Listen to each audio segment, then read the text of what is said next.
Do you know, if you study people who are at the pinnacle of anything, you recognize that to get there, motivation was maybe 1% of the formula. Maybe. 1%. And I'll prove it to you. If you want to become a world-class bodybuilder, say an IFBB pro, what that takes is you have to train twice a day, 6 days a week. You have to have 8 meals a day. Your calorie intake is regimented. Your meals are pre-planned and pre-cooked. You don't eat according to taste, you eat according to function. So my trainer, for instance, will eat and I'm going, what are you eating? And he's having he'll have chicken that was boiled without salt. And he'll have like half a kilo of it. And what are you doing? He says, I'm taking in protein. He doesn't say I'm eating. He says, I'm taking in protein. For him, it's functional. It's not taste-based. Then you would probably have to train for a minimum, and this is if you are a genetic phenom, you'd have to train for a minimum of 10 years before you could get on a stage and compete at an average level with an average global bodybuilder. Average. Okay. So why am I telling you this? All of us here at the beginning of a new year write these things called New Year's resolutions. And then New Year's resolutions, number 1, make more money. Yeah? Number 2, change my boyfriend. Number 3, get into shape. Yeah? Number 3, get into shape is somewhere in the top 3. So what do? You go to the gym, you get a gym membership. Yeah? You go to the local Nike store and you buy like all of your gym gear. You are motivated. You are inspired. You are going to the damn gym. You go to YouTube, you subscribe to all of the fitness channels. You go to your Instagram, you follow all of the fitness models. You are motivated. You are going to the damn gym. You're going to get in shape. That's what you're going to do. The people you're following on YouTube have been working on for a minimum of 5 years to look like that. So you have the incorrect understanding that after a month of working out, you're going to look like them. So what happens in the first month? You're excited. You go to gym every single month, and you take the pains and your body is sore, but I'm excited. I'm going to gym. Then life happens. Company doesn't make money. You don't make your targets. You fall a bit ill. Something happens. And all of a sudden you stop going to gym for a day. A day becomes 2, 2 becomes a week.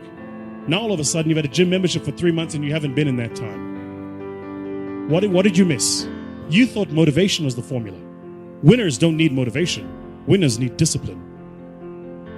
Discipline's about getting it done because it needs to get done, not because I feel like it, not because I'm motivated for it. You think Nelson Mandela was motivated to spend 27 years in prison? You think Martin Luther King was motivated to march across the states and proclaim freedom? You think, if you look at people that change the world, they're not doing it because they're motivated. They're doing it because they made a commitment to do it and they disciplined to see it through. Discipline is far more important than motivation, which is why you got to be careful the decisions you make. Because once you make the decision, you have to see that decision through.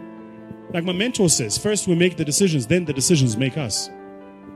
So you got to be very careful the decisions you make. Be very careful the commitments you make. Motivation, I'm telling you now, is completely overrated. It's important. Don't get me wrong. We meet according to motivation. We feel good, rah-rah. But that'll fade. You need a stronger will and a deeper commitment to see things through. One of my key phrases for the whole day: disciplines work miracles. Disciplines work miracles. And here's the first piece that works miracles. Number 1, do what you can. Do not let neglect grab you by the throat. Don't let neglect stall you on your path toward prosperity and health, being able to become powerful, influential, rich beyond wildest imagination. Don't neglect what you can do. If you can read, read. If you can change, change. If you can grow, grow. If you can take one step, take one step. Do not neglect to do whatever you can do at the moment. Of course, you can't run a multi-billion-dollar business today. Mark couldn't either 10 years ago. Mark couldn't either 5 years ago. But I'm telling you, today he can do it because step by step, year by year, he took on what he could do. He didn't neglect it. He did the meetings he could do. He made the calls he could make. He read the books he could read. He took the classes he could take. And step by step, he got himself ready. I'm telling you, do not neglect to do whatever you can do because it'll work miracles. Of personal development first, productivity second. Now, do what you can. Here's number 2, do the best you can. If it's a foggy night and you can only see 100 feet, how can you see another 100 feet? Answer, walk the first 100 feet. Walk as far as you can see, and then you can see some more.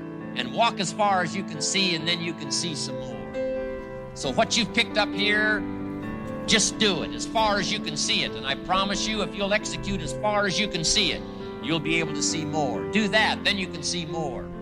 And finally, get in tune of doing the best you can. And you'll have the activity that'll develop the disciplines that will set this sail so that you can say it doesn't matter how the wind blows. I'm prepared.